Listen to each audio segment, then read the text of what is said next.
Accéder à l'automne de la résurrection. C'est le thème qu'on va partager rapidement ce matin. Avant qu'on se lève pour prier. Accéder à l'automne de la résurrection. Cela veut dire que la résurrection de Jésus a attribué dans nos vies certains dons. La résurrection de Jésus a attribué à notre vie des héritages que chacun de nous doit posséder en tant qu'enfant de Dieu. La résurrection de Dieu a donné à chaque enfant de Dieu un niveau de héritage, une portion de héritage qui lui revient en tant qu'enfant de Dieu, en tant que fils de Dieu. Et ce matin, tu vas rentrer avec ton paquet d'héritage au nom de Jésus. La résurrection de Dieu est le plus grand cadeau de Dieu à l'humanité. La résurrection est le plus grand don de Dieu à l'humanité. C'est un don que Dieu a donné à l'humanité. Romains chapitre 8, verset 32. Romains chapitre 8, au verset 32. Écoute la parole de Dieu nous dit, Romains 32, lui qui n'a pas épargné son propre fils, mais qui l'a livré pour nous tous, comment ne nous donnera-t-il pas aussi toutes choses avec lui? Comment il ne pourra pas donner toutes choses avec lui? S'il n'a pas préparé son fils, il a livré sur la croix pour que l'homme soit sauvé, pour que l'homme soit béni. Est-ce que Dieu ne nous donnera aussi pas les avantages qui vont avec la mort et la résurrection de Christ? Est-ce que Dieu sera ingrat pour ne pas nous donner l'héritage qui va avec la mort et la résurrection de Christ? 1 Corinthiens 15, verset 12 à 14. 1 Corinthiens 15, le verset 12 au verset 14. La Bible nous dit, or, si on prêche que Christ est ressuscité des morts, comment quelques-uns parmi vous disent-ils qu'il n'y a pas de résurrection des morts? S'il n'y a pas de résurrection des morts, Christ non plus n'est ressuscité. Et si Christ n'est pas ressuscité, notre prédication est donc vaine. Votre foi est aussi vaine. Il y a des gens qui ne croient pas à la résurrection de Christ. Non, Jésus n'était pas mort. C'était un film truqué. Il n'y a pas la résurrection de Jésus. Mais laisse-moi te dire ceci. La Bible nous montre clairement que Jésus était crucifié. Et sur la croix, il avait rendu l'âme. Il était mort. Et après cette mort, Jésus était ressuscité par les morts. Et cette résurrection donne à chacun de nous la possibilité de posséder un héritage. Cette résurrection nous donne la capacité de posséder la résurrection de Dieu. Et je vois chacun de nous ce matin entrer dans le niveau de la résurrection du royaume au nom de Jésus. Et le comprendre ceci. C'est notre sauvetage des aurores du royaume des ténèbres vers le royaume de la lumière. Bien aimé, c'est notre héritage, notre sauvetage des aurores du royaume des ténèbres vers le royaume de la lumière. Jésus-Christ est venu pour nous prendre du royaume des ténèbres et nous transporter vers le royaume de la lumière pour être assis au-dessus des principautés, au-dessus des dominations, au-dessus de toute puissance. Colossiens chapitre 1, le verset 13. Colossiens chapitre 1 verset 13. Qui nous a délivrés de la puissance des ténèbres et nous a transportés dans le royaume de son Fils et de son amour. C'est Jésus qui nous a transportés du royaume des ténèbres vers le royaume de la lumière. Hébreux chapitre 2 au verset 3. Hébreux chapitre 2 verset 3.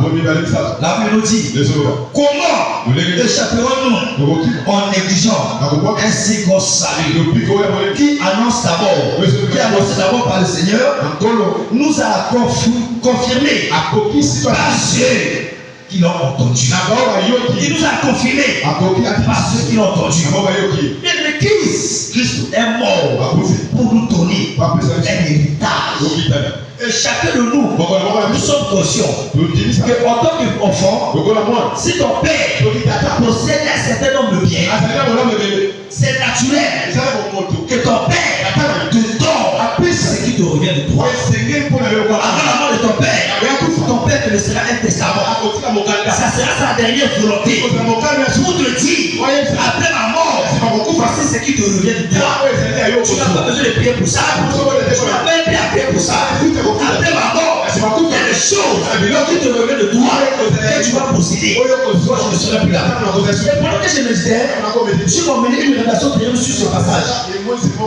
Dieu dit ceci, le testament de quelqu'un n'a pas la valeur si le propriétaire est toujours vivant. Si c'est lui qui t'a donné ce testament-là et encore en vie, ce testament n'a pas de valeur.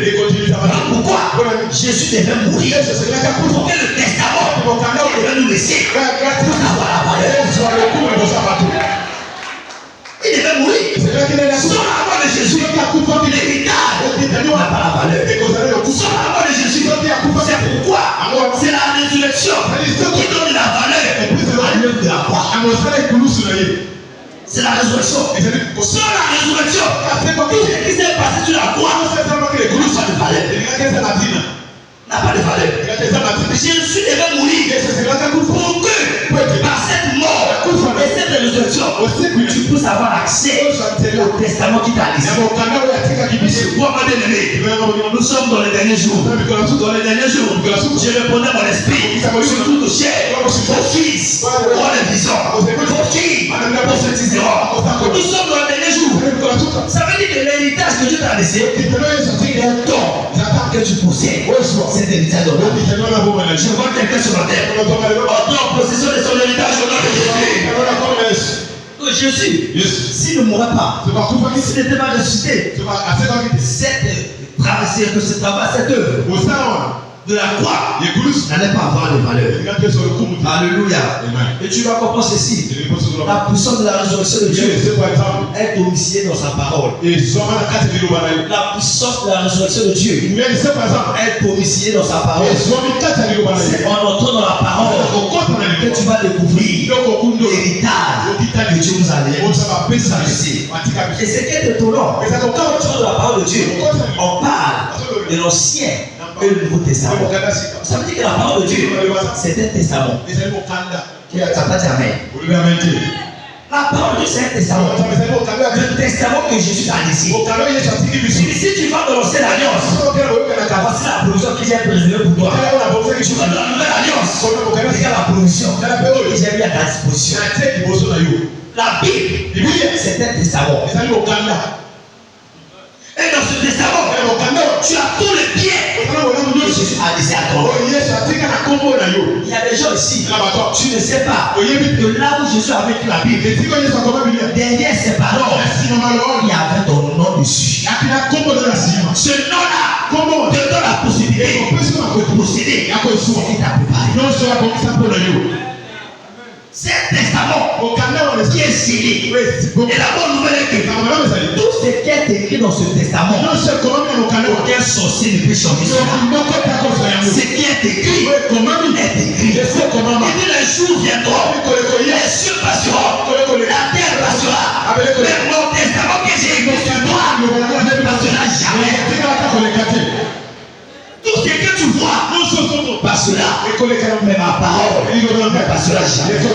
Ma parole ne passera jamais. Quelqu'un sur la terre va retourner la parole de Jésus. Tu vas posséder ton héritage au nom de Jésus. Il y a l'héritage que Dieu nous a laissé dans sa parole, qui est le testament écrit à notre sujet. Rapidement, on va examiner cet héritage que Jésus nous a laissé à travers sa parole. Il y a 7 héritages que Jésus nous a laissé dans le testament qu'il nous a laissé. 7 héritages. D'après Apocalypse chapitre 5, le verset 12. La Bible nous dit l'agneau qui a été immolé est dit de recevoir la puissance la richesse, la sagesse, la force, l'honneur, la gloire et les bénédictions.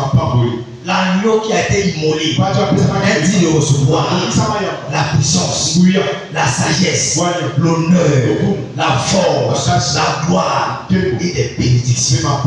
Les bénédictions. Quelqu'un ce matin, tu vas rentrer avec cet héritage à la maison au nom de Jésus. On va rapidement examiner héritage par héritage, voir ce que Jésus nous a laissé. Le premier héritage, c'est la puissance. C'est la puissance. Et nous sommes conscients que nous sommes dans le dernier jour. Et les derniers jours sont les jours de la manifestation de la puissance du royaume. Psaume 110, le verset 1 à 3. Psaume 110, le verset 1 au verset 3. Psaume chapitre 110, le verset 1 à 3. La petite parole de l'Éternel à mon Seigneur. Assieds-toi à ma droite jusqu'à ce que je fasse de tes ennemis ton marchepied. La Bible dit Christ nous a ressuscité et nous a fait asseoir à la droite du Père au-dessus de toute principauté, de toute puissance, de toute domination. Et au verset 2, l'Éternel étendra le Sion, le sceptre de sa puissance, domine au milieu de tes ennemis. Domine au milieu de tes ennemis. Quelqu'un à partir d'aujourd'hui, tu vas dominer tes ennemis au verset 3. Ton peuple est plein d'ardeur. Quand tu rassembles ton armée avec le ornement sacré, tu sais le rang de ta jeunesse. Viens à toi comme une rosée. L'Éternel, il dit, assois-toi à ma droite jusqu'à ce que l'Éternel fasse de tes ennemis ton marchepied. Qu'est-ce qui est à partir d'aujourd'hui? Tout ce qui te dominait, tu vas commencer à le dominer. Romains chapitre 8, verset 19 à 21. Romains chapitre 8, 19 à 21. Romains chapitre 8, 19 à 21. Mettez-moi l'écriture rapidement. Aussi, la création à totale avait un ardent désir. En anglais, dit la manifestation des fils de Dieu. La manifestation des fils de Dieu. Car la création a été soumise à la vanité, non de son gré, mais à cause de celui qui l'a soumise. Au verset 21, avec l'espérance, elle aussi cela a franchi de la servitude de la corruption pour avoir part à la liberté de la gloire des enfants de Dieu. Viens me dire après moi, j'ai la puissance dans ma vie. Dis après moi, j'ai la puissance dans ma vie. Une des choses que tu dois désirer dans ta vie, c'est la puissance. Quand tu as la puissance, il y a des forces qui ne pourront jamais résister à ta vie. Ce qui fait que les chrétiens sont des victimes, parce que les chrétiens manquent la puissance. Quand la puissance de Dieu est en toi, l'ennemi sera soumis à ton autorité. Nous sommes dans le dernier jour où chaque enfant de Dieu doit porter la puissance de Dieu en lui. La puissance du royaume n'est pas réservée au pasteur, n'est pas réservée à une catégorie de personnes. Mais la puissance du royaume est ordonnée pour chaque enfant de Dieu. Tu dois avoir la puissance. Frères et sœurs, si tu es un chrétien ordinaire, nous l'avons même ordinaire. Si tu es ordinaire, tu mourras comme quelqu'un d'ordinaire. Cherche la puissance. Au lieu d'être là, à chercher les choses qui ne vont ajouter bien à ta vie, cherche la puissance. Cherche la puissance. Un vainqueur qui s'habille bien, qui n'a pas la puissance, est devant Satan comme quelqu'un qui n'a rien. Quel que soit le nombre des habits que tu portes, quel que soit le nombre des études, le nombre des écoles où tu as étudié, quel que soit le nombre des certificats que tu as, sur la puissance, moi j'aime obéir à ça. Le diable ne respecte pas ton vocabulaire. Satan ne respecte pas la corpulence. Le diable respecte la puissance. Si tu as la puissance, il y a des choses qui ne vont jamais t'arriver. Même si les mouches ont l'option, aucune mouche ne peut atterrir sur un fourcheau. Même si tu prends un fourcheau, tu passes dans les toilettes, il y a quelques centimètres que les mouches ne vont jamais s'approcher. Parce que tu as le fruit de la puissance. À côté de toi, il y a un bouclier qui te protège. Il y a certaines forces qui n'auront pas accès de boucher à ta destinée. Cherche la puissance. Jésus t'a donné cela. Luc chapitre 10. Le verset 17 à 21. Et dit voici, je vous ai donné le pouvoir de marcher sur les serpents et les scorpions, sur toute la puissance de l'ennemi. Et rien ne pourra vous nuire. Je vous ai donné le pouvoir. Nous avons déjà donné. Tu dois seulement l'activer pour qu'elle soit visible. Active la puissance de Dieu. Active la puissance de Dieu. Il nous a racheté. Il a attribué dans notre vie la puissance de dominer. La puissance, l'option de dominer. Tout enfant de Dieu, la différence entre toi et le païen, c'est pas dans la richesse, c'est pas dans les biens matériels, c'est de la puissance. Les gens du monde, ils n'ont pas la puissance, mais Jésus a donné le pouvoir. Le pouvoir. Je vois quelqu'un ce matin marcher dans le pouvoir de Jésus-Christ, au nom de Jésus-Christ. Dieu nous a racheté et le premier héritage qu'il nous a donné, c'est la puissance. C'est la puissance. Chacun de nous doit marcher dans la puissance. La puissance de l'esprit. Où tu peux dominer sur la maladie. Où tu peux dominer sur les situations et les circonstances de la vie. Où tu as la domination sur les problèmes de cette vie. La puissance. Quelqu'un ce matin, tu vas reprendre cette puissance au nom de Jésus. Deuxièmement, la richesse. La richesse. Le deuxième héritage que Dieu nous donne, c'est la richesse. Malachie chapitre 3, le verset 17 à 18. Malachie chapitre 3, le verset 17 au verset 18. Ils seront à moi, dit l'Éternel des armées. Ils m'appartiendront au jour que je prépare. J'aurai compassion d'eux, comme un homme a compassion de son fils qui le sait. Le verset 18. Et vous verrez de nouveau la différence entre le juste et le méchant, entre celui qui sert Dieu et celui qui ne le sert pas. Vous verrez la différence entre celui qui prospère et celui qui ne prospère pas. Malachie chapitre 4, le verset 1 à 2. Malachie 4, 1 à 2. Malachie chapitre 4, 1 à 2. Car voici le jour vient, attends, comme une fournaise. Tous les auteurs et tous les méchants seront comme du chaud. Le jour qui vient, les embrassera, dit l'Éternel des armées. Il ne leur laissera ni racine, ni rameau. Le verset 2. Mais pour vous qui craignez Dieu, qui craignez mon nom, s'élèvera le soleil de la justice et la guérison sera sous ses ailes. Vous sortirez et vous saurez et vous sauterez comme le veau du table. La richesse. Bien aimé, dis après-moi la richesse. Dis après-moi la richesse.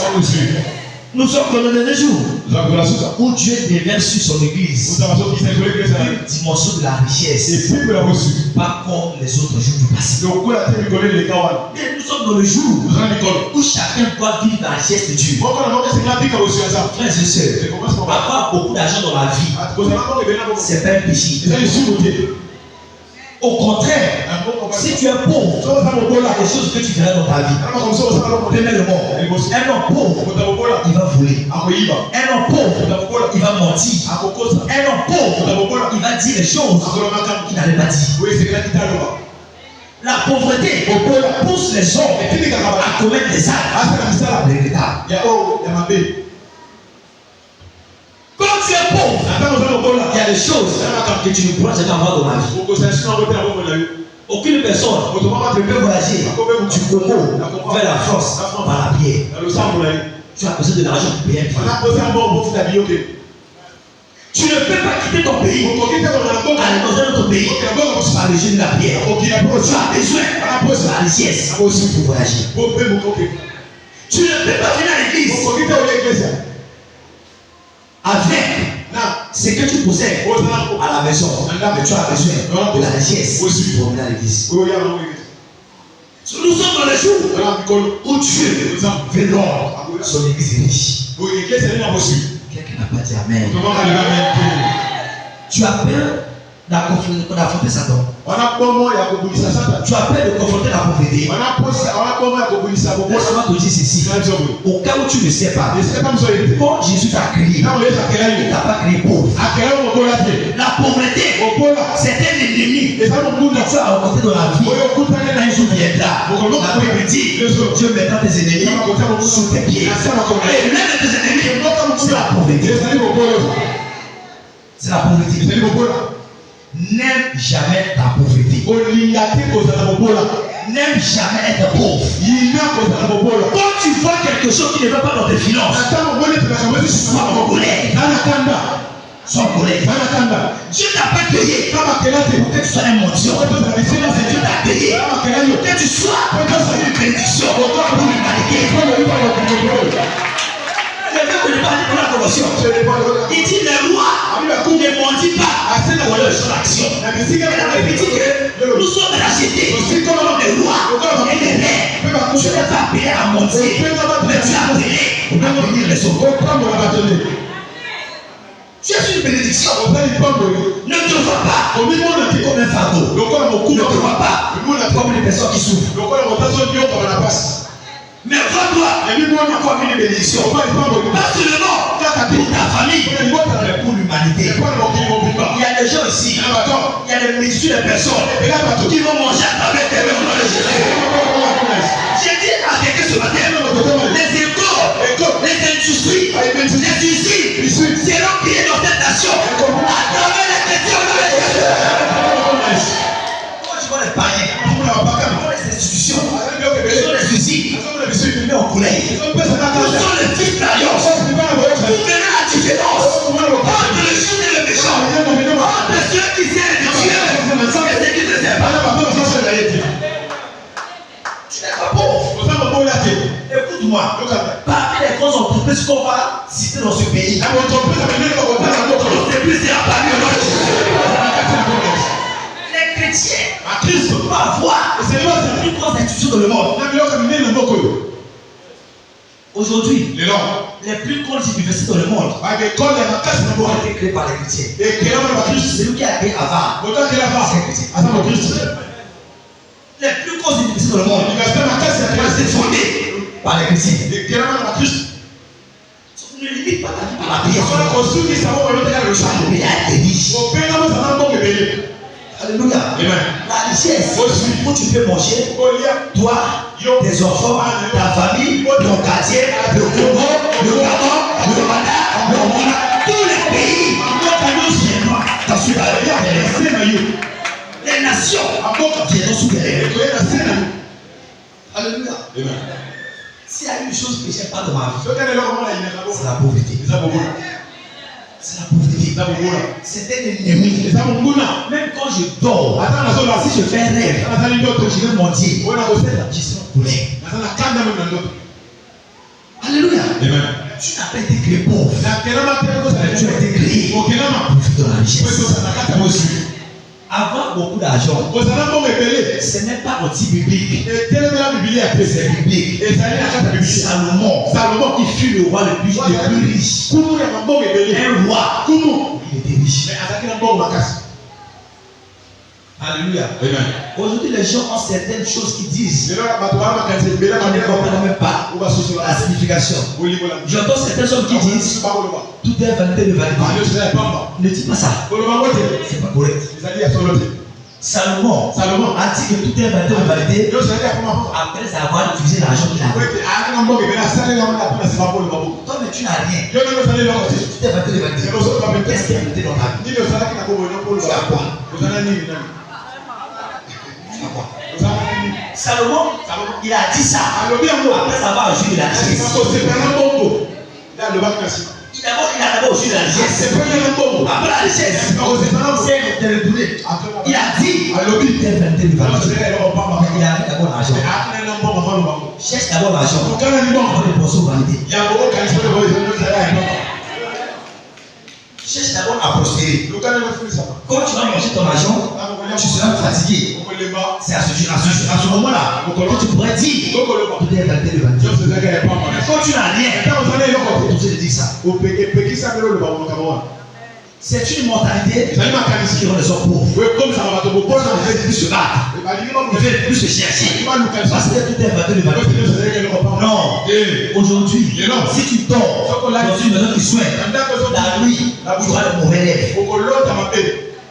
Tu dois dormir dans une maison climatisée, appropriée.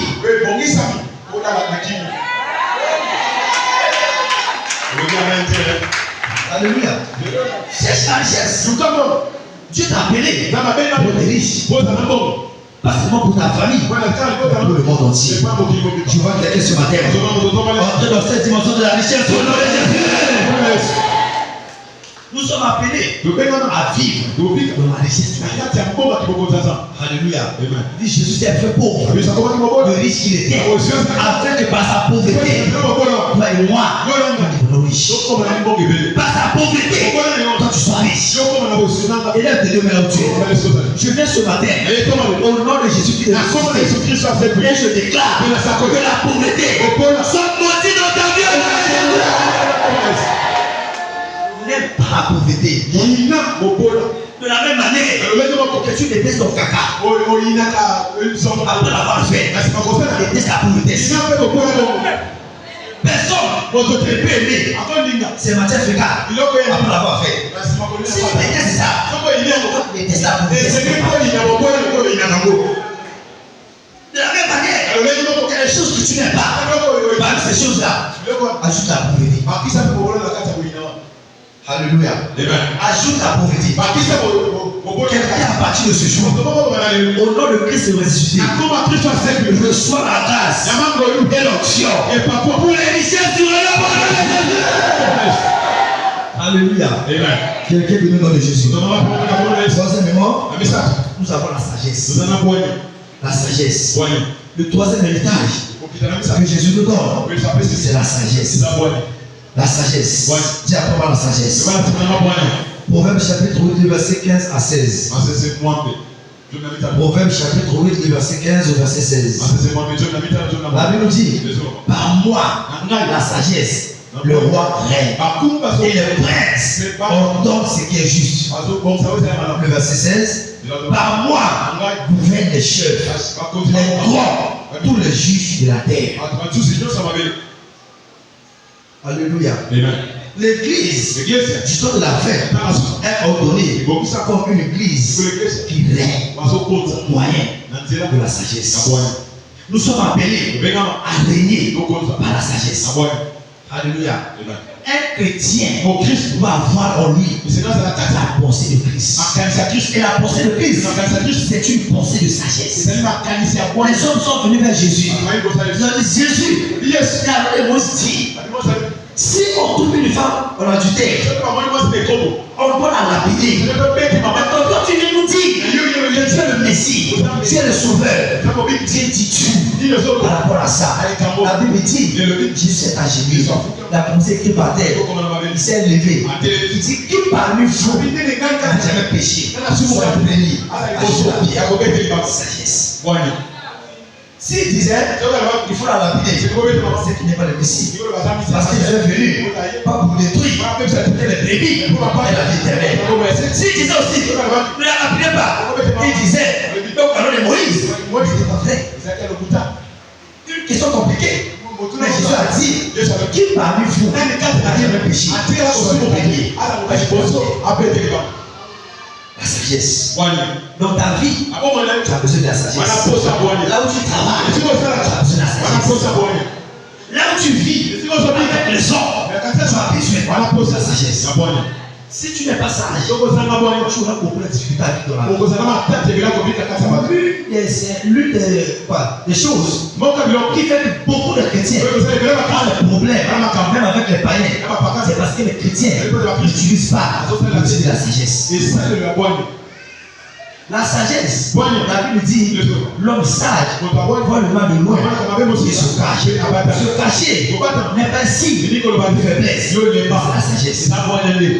Il y a certaines choses, même dans ta vie de couple, tu peux voir ton mari réagir. En tant que femme, tu regardes et tu évites là. C'est pas la faiblesse, c'est la sagesse. Quand le mari parle, tu parles, il doit jamais la paix. Mais tu peux juger la sagesse. Quand le mari élève la voix, tu te calmes. La sagesse. Une femme sage bâtit sa maison. On n'a pas dit un homme sage, une femme sage. Cela veut dire les foyers appartiennent aux femmes et aux hommes. Les hommes, nous sommes les locataires de leur foyer. On sort le matin, on revient le soir. Toute la journée, c'est la femme qui est à la maison avec les enfants. C'est la propriétaire de la maison. Nous sommes les locataires.